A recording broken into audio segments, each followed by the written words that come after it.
my name's Andrew Thorp. I'm a professional speaker based in Manchester in the UK and a communication skills trainer. And today I'm going to talk a little bit about that first encounter that you have with people if you go to a networking event. It's sometimes known as the elevator pitch. It's a very brief summary of who you are and what you do. And for most people this presents a problem because they either dry up and say something which isn't very compelling or interesting, or they will prattle on and what I term verbally vomit all over the poor person that's listening to them and say far too much. So here's a really kind of neat way to encapsulate the essence of what you do.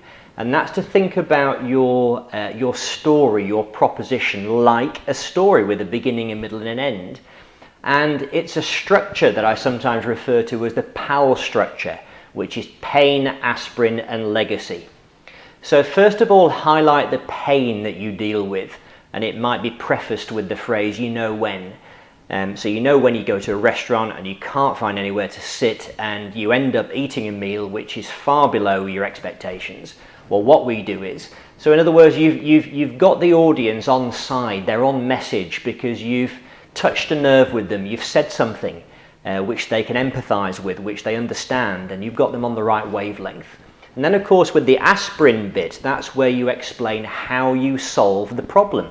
That's how you perhaps might describe in a brief case study or an example of how you've recognized the issue and then you've dealt with it and provided them with a great solution.